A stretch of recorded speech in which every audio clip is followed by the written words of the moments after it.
বিসমিল্লাহির রহমানির রহিম। আজকে হচ্ছে 20শে মে 2026। আমাদের বাংলাদেশ বার কাউন্সিল প্রিলিমিনারি ব্যাচের বার কাউন্সিলের দ্বিতীয় এবং শেষ ক্লাস দেখেন।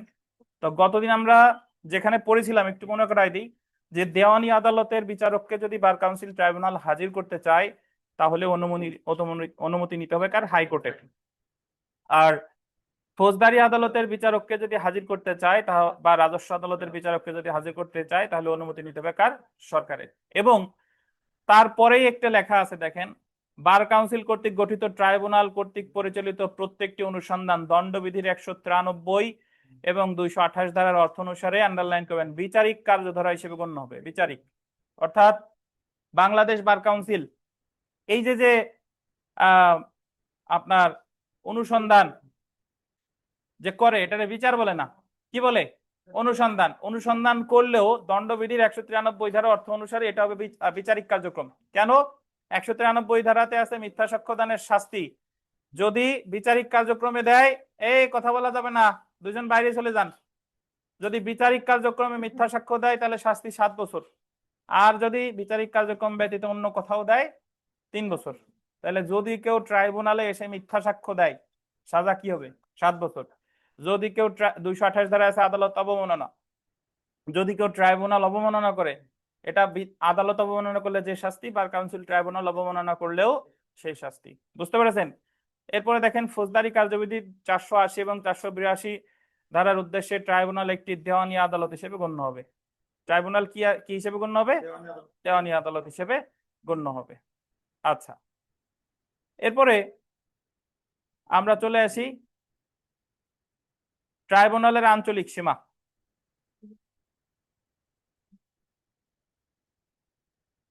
এটার দরকার নাই, আঞ্চলিক সীমার দরকার নাই। এই পাশে আসেন, ট্রাইব্যুনালের আদেশে আসে। আদেশ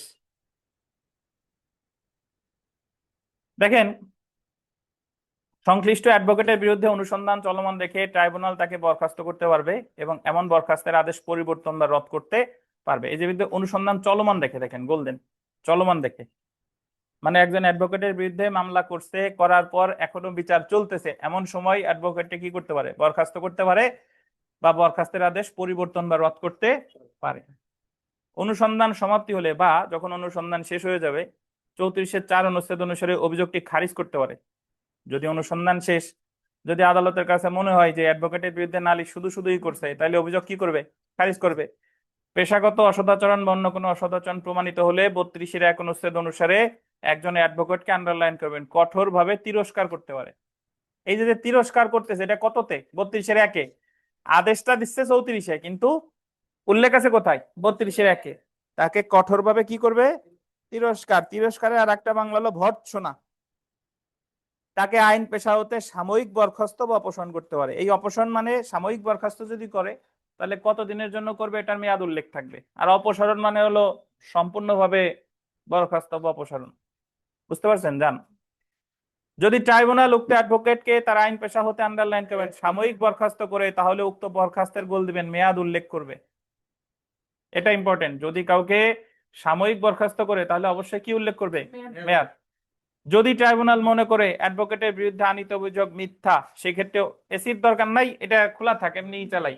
দেখেন, শুনেন, যদি ট্রাইব্যুনাল মনে করে অ্যাডভোকেটের বিরুদ্ধে আনিত অভিযোগ মিথ্যা, সেক্ষেত্রে অভিযুক্তকে সর্বোচ্চ গোল দেন 500 টাকা জরিমানার নিচে, যাদের কেটে দিছিলাম জরিমানার নিচে যদি না কাটা থাকে নিচে লেখেন ক্ষতিপূরণ। 500 টাকা জরিমানা করতে পারে, অ্যাকচুয়ালি এটা ক্ষতিপূরণ হবে, কাটার দরকার নাই, নিচে ক্ষতিপূরণ লেখেন। বাংলাদেশ বার কাউন্সিল পরীক্ষায় কয়েকবার প্রশ্ন আসছে যে যদি ট্রাইব্যুনালে কেউ মিথ্যা অভিযোগ করে তারে কত টাকা জরিমানা করতে পারে? 500 টাকা। অ্যাকচুয়ালি হবে হলো জরিমানা না, কি হবে? ক্ষতিপূরণ। ক্ষতিপূরণ কত টাকা? 500 টাকা। তাহলে মামলা করতে লাগলো কত? 1000। আর মামলা যদি মিথ্যা বলে প্রমাণিত হয় তাহলে আমার দিবে কত? 500। তাহলে উকিল সাহেব পাচ্ছে 500 টাকা। এই 500 টাকা যে মিথ্যা মামলা করছে সে দেবে, আর পাবে হলো উকিল সাহেব। এটা ইম্পর্টেন্ট, বিবিআই। এবার আমরা চলে আসি ট্রাইব্যুনালের সিদ্ধান্তের বিরুদ্ধে প্রতিকার। কোন উকিল সাহেবকে যদি ভর্ৎসনা করে বা অপসারণ করে, বা ভর্ৎসনা করুক বা না করুক, যদি কোনো উকিল সাহেবরে মানে তার অভিযোগটা খারিজ করে দেয়, তাহলে সংক্ষুব্ধ পক্ষের কি প্রতিকার আছে? ট্রাইব্যুনালের এমন সিদ্ধান্তের বিরুদ্ধে গোল দিবেন, আপিল বা রিভিউ করা যাবে। কি করা যাবে? আপিল বা রিভিউ। রিভিউ 34-8 অনুচ্ছেদ অনুযায়ী ট্রাইব্যুনাল তার গোল দিবেন নিজ উদ্যোগে। ট্রাইব্যুনাল নিজ উদ্যোগে বা ইহার নিকট রিভিউর জন্য কোনো আবেদন করা হলে ট্রাইব্যুনাল তার নিজের আদেশ রিভিউ করতে পারে। তাহলে রিভিউ উনি নিজে নিজেও করতে পারে, অথবা ওনার কাছে আবেদনের ভিত্তিতেও রিভিউ হতে পারে। বার কাউন্সিল ট্রাইব্যুনাল তার রিভিউ ক্ষমতা প্রয়োগ করে, আন্ডারলাইন করবেন, তার নিজের আদেশ বহাল রাখতে পারে, পরিবর্তন করতে পারে বা বাতিল করতে পারে। তাহলে রিভিউ ক্ষমতা প্রয়োগ করে কি কি পারে? বহাল রাখতে পারে, পরিবর্তন করতে পারে, অথবা কি পারে? বাতিল করতে পারে। তাহলে আমার পরীক্ষায় প্রশ্ন আসবে যে বার কাউন্সিলের আদেশের বিরুদ্ধে যদি কেউ সংক্ষুব্ধ হয়, প্রতিকার কি? রিভিউ অথবা আপিল। রিভিউ কিভাবে করা যাবে? আদালত নিজ উদ্যোগেও পারে, অথবা কি আবেদনের ভিত্তিতেও পারে। এখানে পাশে লিখে রাখেন মেয়াদ 90 দিন। রিভিউ এর মেয়াদ 90 দিন, পাশে লিখে রাখেন। রিভিউ এর মেয়াদ 90 দিন।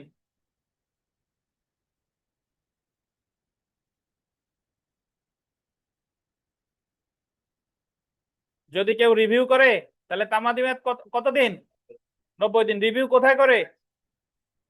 ট্রাইব্যুনালে। যে ট্রাইব্যুনালে রিভিউ করবে। আপিল আসেন, আপিল 36-1 অনুচ্ছেদ অনুযায়ী ট্রাইব্যুনালের বিরুদ্ধে গোল দিবেন 90 দিনের মধ্যে সংক্ষুব্ধ ব্যক্তি হাইকোর্ট বিভাগে আপিল করতে পারে। ট্রাইব্যুনাল যে আদেশই দেখ না কেন, করবে কোথায়? হাইকোর্টে আপিল। এখন তাহলে বার কাউন্সিলের ট্রাইব্যুনাল যদি কোনো আদেশ দেয়, আপনি সংক্ষুব্ধ, আপনি কি রিভিউ করবেন না আপিল করবেন? এটা আপনার ব্যাপার। যদি রিভিউ করেন, রিভিউ ওখানে শোনার পরেও ওই রিভিউর আদেশের বিরুদ্ধে আপিলে যাওয়া যাবে। আর যদি মনে করেন যে না, এই ট্রাইব্যুনালে আর যাবো না, তাহলে সরাসরি আপিলও করতে পারেন। আর রিভিউ করেন আর আপিল করেন, দুইটার তামাদি মেয়াদ কত? 90 দিন। তো জেনে রাখা ভালো। দেখেন, ট্রাইব্যুনালের আদেশের বিরুদ্ধে তামাদি আইনের গোল দিবেন 5 ও 12 ধারা যথাসম্ভব প্রযোজ্য হবে। তামাদি আইনের কত কত ধারা? 5 ধারা আর 12 ধারা। 5 ধারায় আছে কন্ডোনেশন অফ ডিলে, যে কোনো কারণে দেরি হয়েছে। আর 12 ধারা আছে আপনার ওই যে সার্টিফাইড কপি তুলতে যে সময় লাগে, এটা পাওয়া যাবে। তাহলে ট্রাইব্যুনালের ক্ষেত্রে কি তামাদি আইনের 5 ও 12 ধারা প্রযোজ্য? প্রযোজ্য। আপিল দায়ের করলেই ট্রাইব্যুনালের আদেশ স্থগিত হবে না, কিন্তু হাইকোর্ট বিভাগের যথেষ্ট কারণে এমন আদেশ স্থগিত করতে পারে। মানে আপনি আপিল করলেই ট্রাইব্যুনাল দেখা গেল কোনো আইনজীবীর লাইসেন্স স্থগিত করছে, এখন আপিল করার সাথে সাথে ওই আদেশটা কিন্তু অটোমেটিক্যালি স্থগিত হবে না, বরং ওইটা স্থগিত করার জন্য আবার আলাদা আবেদন করা লাগবে। যেরকম আমরা দেওয়ানি কার্যবিধিতে পড়েছিলাম যে আপিল করলেই জারি মামলা স্থগিত হয় না। আপিল করলেই জারি মামলা স্থগিত হয় না, বরং জারি মামলা স্থগিতের জন্য আমার কি করতে হবে? আলাদা আবেদন করতে হবে। ব্যাপারটা সেরকম। তো এখানে বিগত বছরের 1 নম্বর প্রশ্নটা দেখেন, বার কাউন্সিল কর্তৃক গঠিত ট্রাইব্যুনালের এখতিয়ার নেই এখতিয়ার সম্পন্ন দেওয়ানি আদালতের মাধ্যমে বিরোধী বিষয়বস্তু কি করা? জব্দ করা। উনি কোনো জব্দ টব্দ করতে পারবে না, আর বাদ বাকি অন্যান্য যা যা আছে সবগুলা পারবে। এ জায়গায় যত প্রশ্ন আছে পড়ে ফেলেন। বিশেষ করে 5 নম্বর প্রশ্নটা যদি দেখেন, যদি বার কাউন্সিল ট্রাইব্যুনাল মনে করে অ্যাডভোকেটের বিরুদ্ধে আনিত অভিযোগ মিথ্যা, সেক্ষেত্রে অভিযোগকারীকে সর্বোচ্চ কত টাকা জরিমানা? 500 টাকা। অ্যাকচুয়ালি এটা হওয়া উচিত ছিল কি বলেন? ক্ষতিপূরণ। বুঝতে পারছেন? 7 নম্বর প্রশ্নটা দেখেন, বার কাউন্সিল ট্রাইব্যুনাল কোনো অ্যাডভোকেটকে অসদাচরণের জন্য নিবন্ধন বাতিলের আদেশ দিলে অ্যাডভোকেট কি পদক্ষেপ নিতে পারে? আপিল এবং রিভিউ করতে পারে। অ্যাকচুয়ালি হওয়া উচিত ছিল রিভিউ বা আপিল করতে পারে, বা রিভিউ এবং আপিল করতে পারে। যাই হোক, ওটাই সঠিক উত্তর। আর 8 নাম্বারটা দেখেন, বার কাউন্সিল ট্রাইব্যুনাল তার রায় রিভিউ করতে পারে নিজের ইচ্ছায় বা সংক্ষুব্ধ ব্যক্তির কি বলেন? আবেদনে। নিজের ইচ্ছায় বা সংক্ষুব্ধ ব্যক্তির আবেদনে। সেলফ প্র্যাকটিসে যত প্রশ্ন আছে পড়ে ফেলেন, সবই গুরুত্বপূর্ণ, বুঝে বুঝে পড়বেন। বিশেষ করে আপনারা এই বার কাউন্সিলের সেলফ প্র্যাকটিসের যত প্রশ্ন আছে এগুলো গুরুত্বপূর্ণ। 27 নাম্বার প্রশ্নটা দেখেন, 27 নাম্বার, পেশাগত অসদাচরণ প্রমাণ হলে বার কাউন্সিল ট্রাইব্যুনাল সর্বোচ্চ কত মেয়াদের জন্য কোনো ব্যক্তিকে আইন পেশা করা হতে সাময়িক বরখাস্ত করতে পারে? সাময়িক বরখাস্ত অবশ্যই আদেশে উল্লেখ থাকবে, আর স্থায়ী বরখাস্তও করতে পারে। স্থায়ী বরখাস্তের নাম কি? অপসারণ। আমরা চলে আসি বার কাউন্সিলের নির্বাচনের অধ্যায়ে। বলেন তো, বার কাউন্সিলের মেয়াদ কতদিন? 3 বছর। আর অ্যাডহক কমিটি 1 বছর। অ্যাডহক কমিটি কখন গঠন করবে? মহামারী, অতিমারি বা দেশের পরিস্থিতির অবস্থা, দেশের সার্বিক পরিস্থিতি খারাপ হলে নাকি। তাহলে আমরা চলে আসি বার কাউন্সিলের নির্বাচন। দেখেন অনুচ্ছেদ কত 8, মনে রাখার প্রয়োজন নাই। যে বছর বার কাউন্সিলের মেয়াদ শেষ হয় সে বছরের মে মাসের 31 তারিখে আন্ডারলাইন করবেন বা তার আগে বার কাউন্সিলের নির্বাচন হবে। সো এটা আপনার মনে রাখতে হবে। পরীক্ষায় যদি প্রশ্ন আসে যে বার কাউন্সিলের নির্বাচন কবে হবে, কবে বলেন? মে মাসের 31 তারিখে আগে করা যাবে? যাবে, আগে যাবে, আগে অবশ্যই যাবে, তবে 31 তারিখে পরে আর করা যাবে না।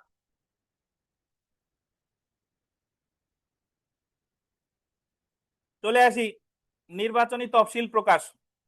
তফসিল বুঝেন? তফসিল মানে হলো কবে কি হবে, প্রস্তাব মানে নির্বাচনী ফর্ম কিনবে কবে, যাচাই বাছাই কবে, নির্বাচন কবে হবে, এই টোটাল প্রক্রিয়াটারে কি বলে? তফসিল বা শিডিউল।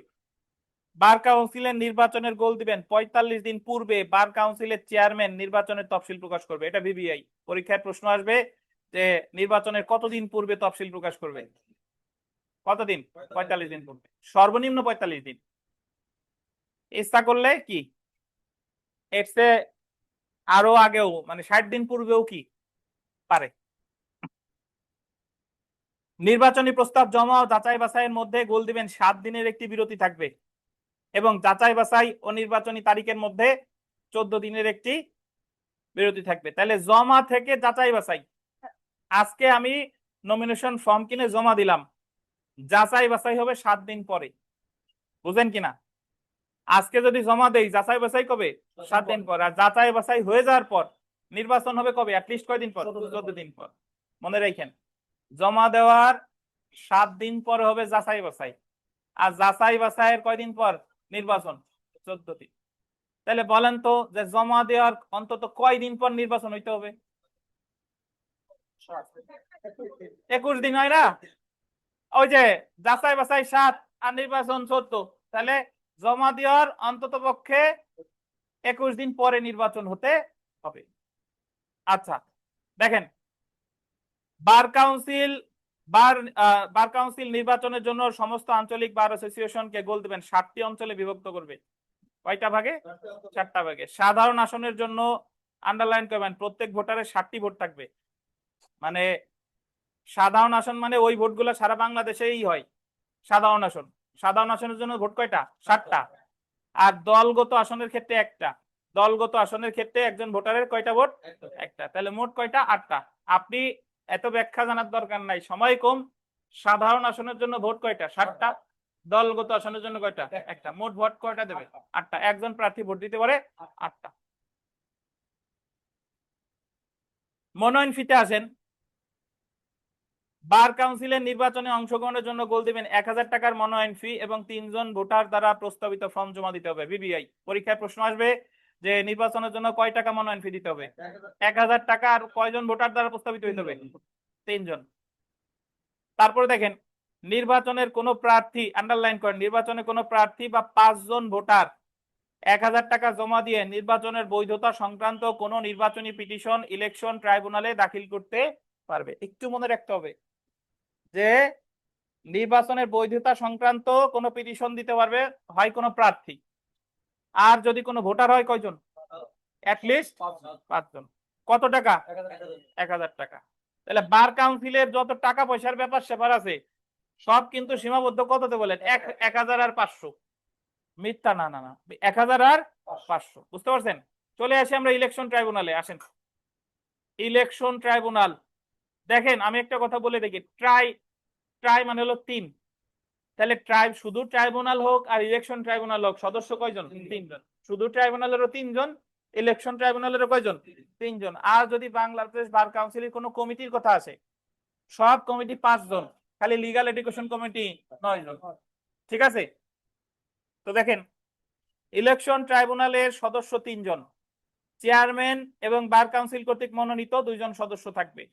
তাহলে ইলেকশন ট্রাইব্যুনালের চেয়ারম্যান হবেন, বার কাউন্সিলের নির্বাচনের জন্য গঠিত ইলেকশন ট্রাইব্যুনালের চেয়ারম্যান হবে বাংলাদেশ বার কাউন্সিলের চেয়ারম্যান, অর্থাৎ অ্যাটর্নি জেনারেল। শুধু যে ট্রাইব্যুনাল, ওই ট্রাইব্যুনালে কিন্তু অ্যাটর্নি জেনারেল নাই। ওই জায়গায় বার কাউন্সিল থেকে নির্বাচিত 2 জন আর অ্যাডভোকেটদের মধ্যে হতে 1 জন। কিন্তু ইলেকশন ট্রাইব্যুনালের মধ্যে অ্যাটর্নি জেনারেল আছে, উনি হলো চেয়ারম্যান। ওই ট্রাইব্যুনালের চেয়ারম্যান কে? উনি। প্রথম সভা দেখেন, তাহলে যার মনে থাকবে না লিখে রাখবেন, শুধু ট্রাইব্যুনালে অ্যাটর্নি জেনারেল নাই, কিন্তু ইলেকশন ট্রাইব্যুনালে অ্যাটর্নি জেনারেল আছে। প্রথম সভা দেখেন, বার কাউন্সিলের মেয়াদ শুরুর তারিখ থেকে এটা বলে দিবেন 1 মাসের মধ্যে প্রথম সভা আয়োজন করতে হবে। পরীক্ষায় প্রশ্ন আসবে যে বার কাউন্সিলের যখন মেয়াদ শুরু হবে কত দিনের মধ্যে প্রথম সভার আয়োজন করবে? 1 মাস। বার কাউন্সিলের গোল দিবেন সম্পাদক, সম্পাদকের নিচে লেখেন সচিব। বার কাউন্সিলের সম্পাদকের নিচে কি লিখবেন? বার কাউন্সিলের সম্পাদক বা সচিব প্রথম সভা আহ্বান করবে। পরীক্ষায় প্রশ্ন আসবে যে প্রথম সভা আহ্বান করবে কে? সচিব। আর গোল দিবেন সাধারণ সভা আহ্বান করবে সভাপতি, বিবিআই। প্রথম সভা কে? সচিব বা সম্পাদক। আর দ্বিতীয় সভা? দ্বিতীয় সভার তো বলে নাই, সাধারণ সভা। সাধারণ সভা কে? সভাপতি। আচ্ছা, তাহলে প্রথম সভা হইলে সম্পাদক, সাধারণ সভা হইলে সভাপতি। আচ্ছা, আসেন আমরা চলে আসি কোরামে। কোরাম বিধি কত? 33। বিধি 33 মনে না রাখলেও চলবে। কোরাম আসলে কারে বলে? কোরাম হলো, একটু শুনেন, সর্বনিম্ন যে সদস্যর উপস্থিতিতে কোন সভা বা সমাবেশ অনুষ্ঠিত হয়। আমি বললাম যে আপনারা যদি 10 জনের কম আসেন আমি পড়াবো না, তাহলে আমাদের খানলো একাডেমির ক্লাসের কোরাম কয়জনে? 10 জন। আমাদের জাতীয় সংসদে মোট সদস্য 300 আর 50, সংরক্ষিত নারী আসনে 50 আর এমনিতে হলো 300, ওই জায়গায় কোরাম হলো 60 জনে। 60 জনের কম এমপি যদি সংসদীয় অধিবেশনে উপস্থিত থাকে তাহলে স্পিকার ওই সভা অনুষ্ঠিত করবে না। বুঝতে পারছেন? তাহলে কোরাম অর্থ হলো সর্বনিম্ন যে সদস্যের উপস্থিতিতে কোন সভা সমাবেশ বা মিটিং অনুষ্ঠিত হয়।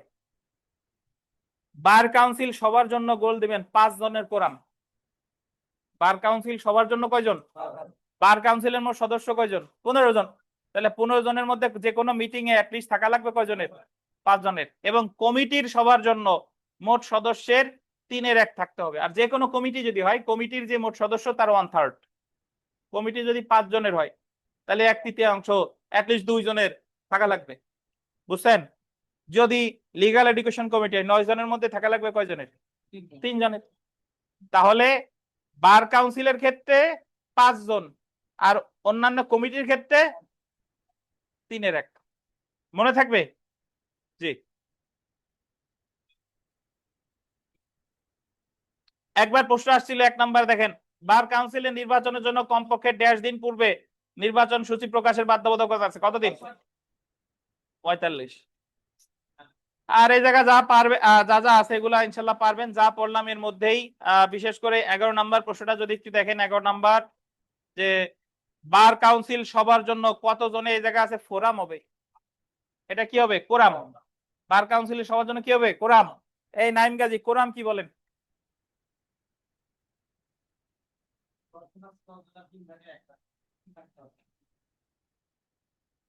তাই বলি নাই কিন্তু। মিরাজ সাহেব, কোন সভা সমাবেশ অনুষ্ঠানের জন্য সর্বনিম্ন যে কয়জনের উপস্থিত থাকা প্রয়োজন, বুঝেন? ধরেন এই যে আমরা একটু আগে যে মডেল টেস্ট নিলাম, এই জায়গায় যদি আপনি পাস করতে চান কোরাম কত বলেন? 60। পাস করতে হলে কত লাগবে? 60 লাগবে। বুঝছেন? 60 না পাইলে আপনি পাস করবেন না। আর বাংলাদেশ বার কাউন্সিলে কত হইতো? 50। বেশি পাইলে পান সমস্যা নাই, বাট লিস্ট কত? 50। তাহলে কোন সভা সমাবেশে বেশি থাকলে থাকুক, সমস্যা নাই। বার কাউন্সিল সভাতে 15 জনের 15 জন থাকতে পারে, ব্যাপার না, বাট লিস্ট থাকতে হবে কয়জন? 5। বুঝছেন নাইম গাজী? আসেন আমরা পেশাগত সদাচরণ এবং নিয়মানুবর্তিতায় আসি।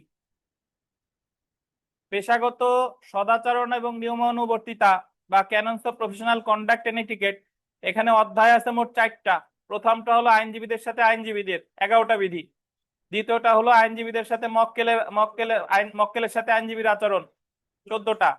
তৃতীয়টা হলো আদালতের প্রতি কর্তব্য, 9টা। সাধারণ জনগণের প্রতি আইনজীবীদের আচরণ, 8টা। মোট কয়টা? 42টা। এই 42টা আমরা এই জায়গা থেকে বিস্তারিত পড়বো না, এবং এই 42টা কোনো মুখস্থ করার প্রয়োজন নাই। আমার যতটুকু মনে থাকলে থাকলো, না থাকলে নাই। বুঝতে পারছেন? 42টার জন্য গতদিন কাগজ দিছিলাম, কে কে কাগজ পান নাই বলেন? আর কার কার কালকে নেওয়ার পরেও লাগবে বলেন? সবই বলেন, তাহলে আবার প্রিন্ট দেই।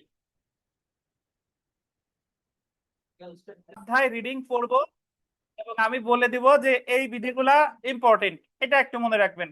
প্রথমত প্রথম যে অধ্যায়টা, এবং তার আগে আমি বলে দিই যে আইনজীবীদের যে 4টা অধ্যায় আছে, এই 4টা অধ্যায়ের মধ্যে 3টা হচ্ছে আচরণ, আর একটা হলো দায়িত্ব। আইনজীবীদের সাথে আইনজীবীর, মক্কেলের সাথে আইনজীবীর, জনগণের সাথে, এই 3টা হলো আচরণ। আর আদালতের সাথে হলো কি? কর্তব্য। আর যদি বলে আচরণ এবং শিষ্টাচার বিধি, মানে বিধিমালা রিলেটেড, মোট অধ্যায় কয়টা? 4টা। তো প্রথমে আমরা দেখি অধ্যায় 1, পেশার মর্যাদা সমুন্নত রাখা। আন্ডারলাইন করেন, এটা ইম্পর্টেন্ট। ভাই, আপনি এমন কোন কার্য করবেন না যে কারণে আপনার পেশার মর্যাদা ক্ষুণ্ণ হতে পারে। তারপরে দেখেন, পেশাগত নিযুক্তির জন্য বিজ্ঞাপন না দেওয়া। আপনি, দেখা গেল আমাদের মাহবুব সাহেব উকিল হওয়ার পরে কোটালীপাড়ার মোড়ে মোড়ে সাইনবোর্ড টারাইছে যে আমার কাছে আসলে, এই উকিল সাহেবের কাছে আসলে জামিন নিশ্চিত।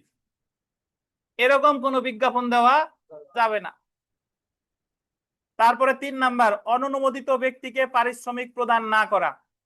এই যে আমরা আচরণবিধি পড়তেছি, এগুলো যদি পড়েন দেখবেন যে আইনজীবীরা করে হলো সব এর উল্টা। আচ্ছা, অননুমোদিত ব্যক্তিকে পারিশ্রমিক প্রদান না করা মানে হলো আপনার কাছে একজন মামলা নিয়ে আসছে, মামলা নিয়ে আসার পরে দেখা গেল 10,000 টাকার কাজ আপনি 5 দিলেন, তারে 5 দিলেন, এরকম কাউরে দেওয়া যাবে না। আগে নিয়ে তারপরে এই বিধিটা দেখাই দেবেন যে আমি এখন তো বেআইনি কাজ করতে পারবো না, দেখো এই যে অধ্যায়ে এই কথা বলা আছে। আচ্ছা দেখেন, 4-এ দেখেন, প্রতিপক্ষ আইনজীবীর অনুপস্থিতিতে তার মক্কেলের সাথে আলাপ আলোচনা পরিহার করা। মানে যখন অন্য পক্ষের আইনজীবী এখনো আসে নাই, তার মক্কেলের সাথে কোনো কথাটা বলা যাবে না যে অমুকরে রাখছো কে, আমার এই টাকা দাও, আমার বাদীরে কই এই কাজ আমি করাই দিবানি। দুই পক্ষের উকিল হওয়া, এটাও করা যাবে না। অপর পক্ষের অনুপস্থিতিতে আদালতে মামলা উপস্থাপন না করা। এটার অর্থ হলো, সাধারণত কোর্টগুলো একসাথে শুরু হয়, কোনো আইনজীবী যখন মামলা ডাকছে তখন ওই মুহূর্তে তিনি উপস্থিত নাও হতে পারে। প্রথমত তার সময় দিতে হবে, এক পক্ষ না আসলে সময় দিতে হবে। কিন্তু দেখা গেলো 3-4 বার ডাকার পরেও সে আসতেছে না, সেক্ষেত্রে হলো ভিন্ন কথা, কিন্তু প্রথমবার আসলে অবশ্যই কি এটা কনসিডার করতে হবে। 6 নাম্বার দেখেন, অতিরিক্ত আইনজীবী নিয়োগে বাধা প্রদান না করা। সাধারণত মক্কেল অতিরিক্ত আইনজীবী যখন রাখতে চায়, তখন আপনার কাছে আসলে আপনি অনেক সময় একটু মনক্ষুণ্ণ হইতে পারেন যে অমুকরে রাখার কি দরকার, আমার হইতে হবে না। সে মক্কেল যদি রাখতে চায় রাখুক, বাধা দেওয়া যাবে না। ব্যক্তিগত বিবাদ পরিহার করা। আপনারা কোর্ট কাছারির বাইরে শত্রু টত্রু যাই হোক না কেন, কোর্ট কাছারিতে ব্যক্তিগত বিবাদ টেনে আনা যাবে না। নীতিমালা অনুযায়ী ফিস বন্টন করা। এক মামলায় 5 জন লড়ছেন, এখন একজনের কাছে টাকা দিয়েছে, উনি সব টাকা নিয়ে গেছে, বাকি 4 জন আর দেয় নাই, উকিলদের কথা বলতেছি, এরকম করা যাবে না। 9 নাম্বার দেখেন, অ্যাটর্নি জেনারেল এবং সিনিয়র আইনজীবী অন্যান্য আইনজীবী থেকে অগ্রাধিকার পাবে। রাইট অফ প্রি অডিয়েন্স 26 অনুচ্ছেদে আছে, কার? Attorney general. আর অন্যান্য আইনজীবীদের ক্ষেত্রে যিনি সিনিয়র তিনি। 10 নাম্বার দেখেন, প্রবীণ ও নবীন আইনজীবীর সুসম্পর্ক বজায় রাখা। এটা বিবিআই, প্রবীণ ও নবীন আইনজীবীর কি বজায় রাখা? সুসম্পর্ক বজায় রাখা। 11 নাম্বার, জ্যেষ্ঠ আইনজীবী কর্তৃক মামলা পরিচালনা করা। কোন মামলায় যদি 10 জন অ্যাডভোকেট থাকে, পরিচালনা করবে কে? যিনি সিনিয়র তিনি। তাহলে আপনি এখানে 1, 2, তারপরে হচ্ছে 10, 11। অধ্যায় 2-এ আসেন, মক্কেলের প্রতি আচরণ। মক্কেলের প্রতি কার আচরণ? একজন মক্কেলের সাথে একজন আইনজীবী কি আচরণ করবে সেটা। আচ্ছা, অনলাইনে আমি দিয়ে দিব।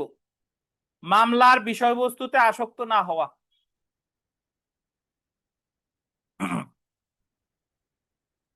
যে জমি জমা নিয়ে মামলা হচ্ছে, হিন্দু বিধবা, তারে বলে সেই জমি উকিল সাহেব নিজের নামে লিখে নিছে, তার মানে মামলার বিষয়বস্তুতে কি হয়ে গেছে? আসক্ত হয়ে গেছে। এটা হওয়া যাবে না, এটা ইম্পর্টেন্ট। পূর্ববর্তী মক্কেলের বিপক্ষে মামলা পরিচালনা না করা। পূর্ববর্তী মক্কেলের বিপক্ষে মামলা পরিচালনা না করা মানে হলো, আপনার কাছ থেকে আপনি আপনি একজন মক্কেলের আইনজীবী, আপনার কাছ থেকে এনওসি দিয়ে উনি নিয়ে গেছে, আপনি রাগ হইয়া ওই বিবাদী যে তার পক্ষে আইন অ্যাডভোকেসি করতে পারবেন না। অন্য মামলা হইলে পারবেন, বাট একই মামলায় এক পক্ষে একবার আমি যখন অ্যাডভোকেসি করছি অপর পক্ষে আর করা যাবে না। যদি কোনো উকিল করে কি করবেন? ট্রাইব্যুনালে গিয়ে মামলা করতে হবে। প্রতিপক্ষের সাথে কোনো সম্পর্ক থাকলে স্বার্থ প্রকাশ করা। আপনার মক্কেলে বলে দিতে হবে, ভাই তুমি তো বিবাদীর বিরুদ্ধে মামলা করতে আসছো, বিবাদী কিন্তু আমার আত্মীয় হয়, আমার মামলা করতে কোনো আপত্তি নাই, কিন্তু সে আমার আত্মীয় হয়। 4 নাম্বার ভিভিআই, উভয় পক্ষে মামলা পরিচালনা না করা। মামলার বিষয়বস্তু গ্রহণ বা ক্রয় না করা, এটা একের মতোই ইম্পর্টেন্ট। মামলার বিষয়বস্তু গ্রহণ বা ক্রয় না করা। 6 নাম্বার, নিজের সম্পত্তির সাথে মক্কেলের সম্পত্তির মিশ্রণ না করা। 7 নাম্বার দেখেন, নিয়োগবিহীন পরামর্শ প্রদান না করা। নিয়োগবিহীন, এই কথাটা একটু ব্যাখ্যা করার প্রয়োজন আছে। নিয়োগবিহীন মানে হলো আপনি তাকেই পরামর্শ দিবেন যে আপনার নিয়োগ করছে। এখন তাহলে বলেন স্যার আমরা তো উকিল, তো নিয়োগের আগেই তো পরামর্শ দেওয়া লাগে, এখানে সেটা বোঝাই নাই। ধরেন ওকে, দুই পক্ষের উকিল হলো রাকিদুল সাহেব আর প্রভাস সাহেব, এনাদের দুইজনের কথা হচ্ছে, এখন আপনি ওই জায়গায় বসে আছেন, আপনি হঠাৎ করে রাকিদুলের পক্ষে দাঁড়ায় কথা বলা শুরু করছেন, কিন্তু আপনি তো রাকিদুলের পক্ষের আইনজীবী না, এরকম পরামর্শ দেওয়া যাবে না। যদি কোর্ট জিজ্ঞেস করে যে সিনিয়র এই বিষয়ে কি মতামত, কি কি আছে, তাইলে দেওয়া যাবে, কিন্তু নিজ থেকে দেওয়া যাবে না। 8 নাম্বার, আইন ভঙ্গের পরামর্শ প্রদান না করা। আপনি কখনোই কোনো মক্কেলকে বলবেন না যে তুমি আইন ভঙ্গ করো। 9 নাম্বার, অভিযুক্ত ব্যক্তির পক্ষে প্রতিদ্বন্দ্বিতা করা একজন আইনজীবীর অধিকার। 3টে স্টার। আমাদের দেশে সাধারণত যখন কোনো ঘৃণ্য অপরাধ সংঘটিত হয় তখন অনেকেই আপনারা আবেগে আমরা বলে ফেলি যে এই অমুক আসামির পক্ষে কোনো উকিল যাতে অ্যাডভোকেসি না করে। এখন উকিলের অ্যাডভোকেসি না করা এটা কোনো ভালো কাজ না। অ্যাডভোকেসি করলে বরং বিচারটা স্বচ্ছ হয়, তারে আপনি প্রপার ওয়েতে বিচার করে শাস্তি দিয়ে দেন। এখন কোনো অভিযুক্ত ব্যক্তির পক্ষে যদি কোনো আইনজীবী অ্যাডভোকেসি করে, এটা কোনো অন্যায় সে করে নাই, বুঝতে পেরেছেন? আর যখন আপনি কোনো অভিযুক্ত ব্যক্তির পক্ষে অ্যাডভোকেসি করবেন না, একটা সময় রাষ্ট্রই ওই আসামির পক্ষে একজন আইনজীবী কি দিবে? নিয়োগ দিবে। যথাযথ পারিশ্রমিক গ্রহণ করা, এটা হলো আপনি অনেক সময় মক্কেল দেখা গেল আসছে 7 ধারার মামলা করতে, 107 of the code of criminal procedure, 7 ধারা মামলা করতে মক্কেল 5 গাড়ি নিয়ে আসছে, তার দ্বারে সাহেব বসছেন 30,000। আর যখন এমনি এমনি একজন আসছে, পোশাক পরিচ্ছদ মলিন, ভালো দেখা যাচ্ছে না, ভাবছেন যে এর দ্বারে তো 30,000 চাওয়ার দরকার নাই, এর কাছে যাচ্ছেন কম 1500। এরকম চাওয়া যাবে না, সবার কাছে কি চাইতে হবে? সমান চাইতে হবে, সেটা বলছে। ফিস নির্ধারণে বিরোধ পরিহার করা। ফিস নির্ধারণে মক্কেলের সাথে মারামারি হাতাহাতি করা যাবে না। ব্যক্তিগত বিশ্বাস বর্ণনা করা, আপনি সবসময় আইনে যা আছে তাই বলবেন। পরামর্শ নিতে আসতেছে, আমার মন বলতেছে আজকে জামিন দেবে না, 26টাতে কি হয়েছে, তুমি টাকা দাও, জামিন আমি আইনে দেবানি, এরকম বলা যাবে না। 13 নাম্বার, আইনজীবী মক্কেলের পক্ষে সাক্ষী হলে মামলার দায়িত্ব, এটা ভিভিআই, আইনজীবী মক্কেলের পক্ষে সাক্ষী হলে মামলার দায়িত্ব অন্য আইনজীবীকে অর্পণ করা। যদি ওই মক্কেলের সাক্ষী হয় ওই আইনজীবী, তাহলে মামলার দায়িত্ব কারে দিবে? অন্য আইনজীবীর। 14 নম্বর, বিশেষ দিনে মামলা পরিচালনার জন্য বাধ্য না করা। তো আমার এখানে যেটা মনে রাখতে হবে আমি একটু বলি। 1 নাম্বার, 4 নাম্বার, 1 আর 5 একই রকম, 5টা মনে রাখতে হবে। 10, 11 এগুলো মনে রাখবেন। আমরা শেষ করে যাই এখানে। আদালতের প্রতি দায়িত্ববোধ। আদালতের প্রতি কিন্তু আচরণ না, আদালতের প্রতি কি বলেন? দায়িত্ববোধ।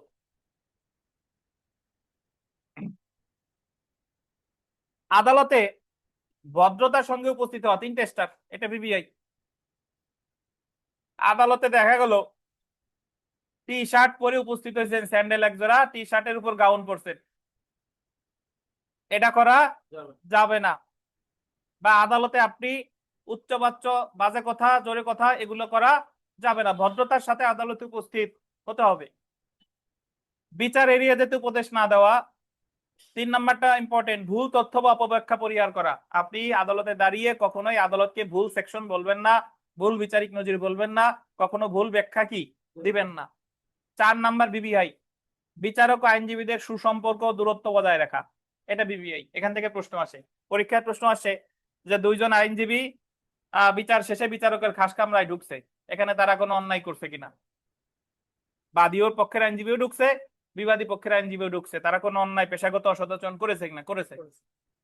আপনি কখনোই বিচারকের খাস কামরায় মামলা রিলেটেড কোনো কথা বলার জন্য একা তো যাবেই না, দুইজনে মিলেও কি যাবে না, তাহলে সেটা কি হবে? Professional misconduct.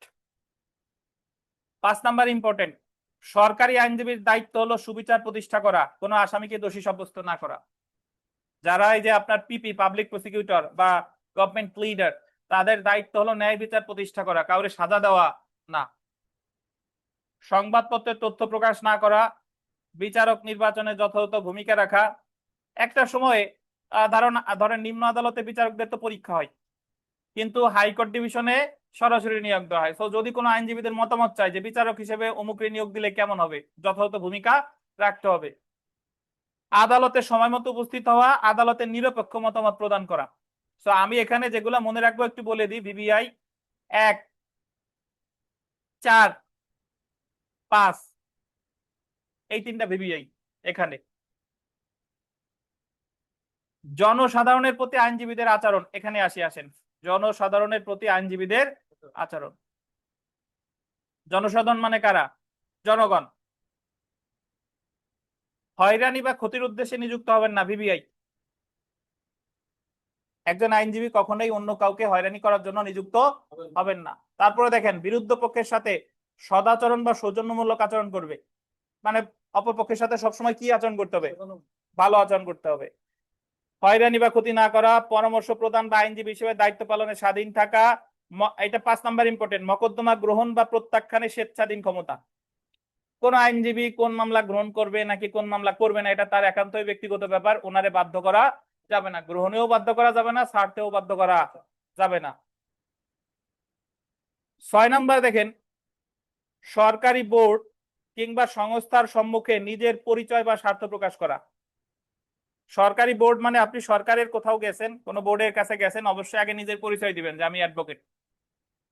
7 নাম্বার ভিভিআই, বিচারক হিসেবে দায়িত্ব পালন করলে উক্ত মকদ্দমার বিষয়ে আইনজীবী হিসেবে নিযুক্ত হবেন না। ফৌজদারি কার্যবিধির 556 ধারার মতো। মানে আপনি ধরেন আগে ছিলেন জেলা জজ, এখন অবসরপ্রাপ্ত হয়ে হাইকোর্টে অ্যাডভোকেসি করেন, এখন দেখা গেল জেলা জজ হিসেবে যে মামলার বিচার করছেন সেই মামলার অ্যাডভোকেসি আপনি হাইকোর্টে করতে পারবেন না। সো বিচারক হিসেবে যদি আপনি ওই মামলা পরিচালনা করেন, আইনজীবী হিসেবে সেটা পরিচালনা করতে পারবেন না। 8 নাম্বার ভিভিআই, 8 নাম্বার ভিভিআই প্রশ্ন আসে, ব্যবসা, চাকরি বা অন্য পেশার সঙ্গে জড়িত হওয়া নিষিদ্ধ। 3টা স্টার। ভাই শুনেন, আইনজীবী হিসেবে সরকারি চাকরি তো পরের কথা, আপনি কোনো বেসরকারি চাকরিও করতে পারবেন না, দোকানও দিতে পারবেন না, এটা হলো প্রফেশনাল মিসকন্ডাক্ট। যত আইনজীবী ব্যবসা করে, চাকরি করে, অন্য জায়গা করে, সবাই পেশাগত অসদাচরণ করেছে। তাহলে আমরা এই জনগণের সাথে যেটা এখানে মনে রাখবো, 1 নাম্বার, তারপরে আপনার 5, 7, 8, এগুলো ভিভিআই, এগুলো মনে রাখতে হবে। ঠিক আছে, এখন আমাদের আর 2-1 মিনিট লাগবে, একেবারে বইয়ের শেষে আসেন।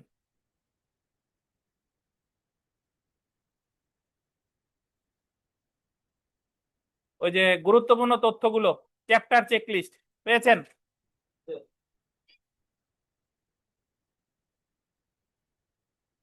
আচ্ছা, the Bangladesh legal practitioners and bar council order 1972 রাষ্ট্রপতির কত নাম্বার আদেশ? 43। মোট কতটি অনুচ্ছেদ আছে? 46। কতটি বিধি আছে? 101টি। কতটি অধ্যায় আছে? 4টি। বার সমিতি কত প্রকার? 2 প্রকার। বার কাউন্সিলের মেয়াদ কত বছর? 3 বছর। মেয়াদ শুরু হয় কত জুলাই হতে? 1 জুলাই হতে। মোট সদস্য কয়জন? 15 জন। নির্বাচিত কয়জন? 14 জন। এই তো আপনারা সব পারেন, দেখেন। আচ্ছা, সাধারণ আসনে কয়জন? 7 জন। আর গ্রুপ ভিত্তিক 7 জন। পদাধিকার বলে কয়জন? 1 জন। কোন অ্যাডভোকেট পরপর বা ধারাবাহিক ভাবে কয়বার? 2 বার। একটানা কয়বার?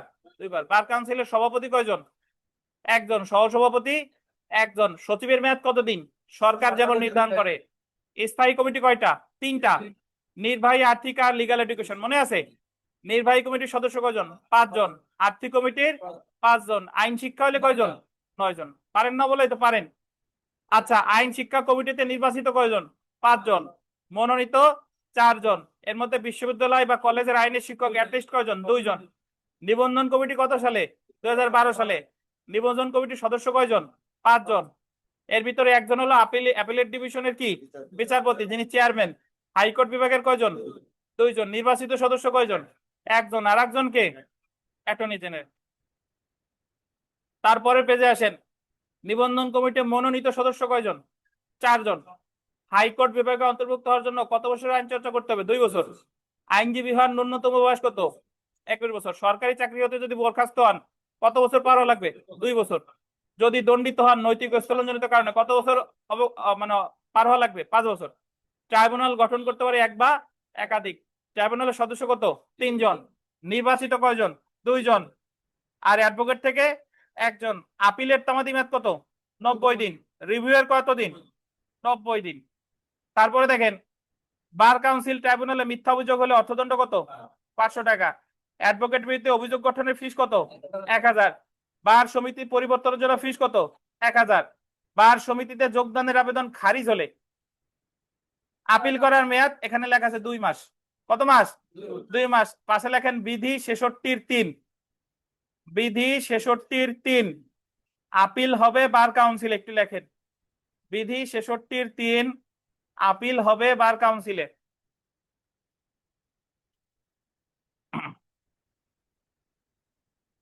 বিধি 66-3 আপিল হবে বার কাউন্সিলে। একটু ব্যাখ্যা দেই। বার কাউন্সিল ট্রাইব্যুনাল যদি কোনো আদেশ দেয় সেটার বিরুদ্ধে আপিল হয় হাইকোর্টে 90 দিন। আর এই যে যারা 15/3/2026 তারিখে যারা অ্যাডভোকেট হলো, এনাদেরকে সংশ্লিষ্ট যার যার বারে জয়েন করতে হয় 6 মাসের মধ্যে। কোনো কেউ ধরেন জয়েন করার জন্য গেল, তার আবেদন প্রত্যাখ্যান করছে, বললো যে তুমি এই বারে জয়েন করতে পারবা না। তখন সে এই বার অ্যাসোসিয়েশন তারে যে যোগদান করতে দিল না, এই আদেশের বিরুদ্ধে আপিল করবে কোথায়? বার কাউন্সিলে। কতদিনের মধ্যে? 2 মাস। 2 আপিলের কাহিনী বুঝতেন? যদি ট্রাইব্যুনালের আদেশের বিরুদ্ধে আপিল হয় হাইকোর্টে, সেই ক্ষেত্রে 90 দিন। আর যদি বার অ্যাসোসিয়েশনের আদেশের বিরুদ্ধে আপিল হয় বার কাউন্সিলে, সেই ক্ষেত্রে কতদিন? 2 মাস। ধন্যবাদ। অ্যাডভোকেট না হওয়ার পরেও যে ব্যক্তি আইন পেশা করে তার শাস্তিও বলতে পারে কত? 6 মাস। সিনিয়র আইনজীবী শিক্ষানবিশ হিসেবে কাজ করবে কতদিন? 6 মাস। শিক্ষানবিশ গ্রহণ করতে পারে যে অ্যাডভোকেট প্র্যাকটিস করছে কতদিন? 10 বছর। মামলা কয়টা? 10টা। সিভিল 5টা, ক্রিমিনাল 5টা। আর একজন সিনিয়র কয়জন জুনিয়র রাখতে পারবে? 4 জন। যদি কোনো শিক্ষানবিশ মিথ্যা তথ্য দেয় কত বছর অযোগ্য হবে? 5 বছর। রেজিস্ট্রেশন ফি এখন হলে 1080 টাকা। আর নির্বাচন হইতে হবে 31শে মে অথবা তার পূর্বে। তফসিল কত তারিখে? 45 দিন পূর্বে। মনোনয়নের ফি কত? 1000। প্রস্তাবিত হইতে হবে কয়জন? 3 জন। ইলেকশন ট্রাইব্যুনালের সদস্য কয়জন? 3 জন। বৈধতা সংক্রান্ত চ্যালেঞ্জের টাকা কত? 1000। কয়জন ভোটার? 5 জন। প্রথম সভা আয়োজন করতে হবে কত দিনের? 1 মাসের। বার কাউন্সিলের সবার কোরাম কততে? 5 জন। আর কমিটির কোরাম 1/3। এই তো আপনারা সব পারেন। বাংলাদেশ বার কাউন্সিল এ পর্যন্তই। আর মডেল টেস্ট যারা দিয়েছেন, মডেল টেস্টের সলিউশন রাতের বেলা ইউটিউবে পেয়ে যাবেন। গ্রুপে আমি লিংক দিয়ে দিব, ওখান থেকে দেখে নেবেন। আর যারা যারা রোল পান নাই আমার সাথে যোগাযোগ করেন, রোল দিয়ে দিব, কারণ ওই গ্রুপে একটা পিডিএফ দিছি। সো আজকে এ পর্যন্তই। মাগরিবের পরে আমরা ফৌজদারি কার্যবিধি শেষ শুরু করবো ইনশাল্লাহ। নামাজের বিরতি। এই যে আমরা 2 দিনে যতটুকু বার কাউন্সিল করছি, এটা যদি একটু মনে রাখতে পারেন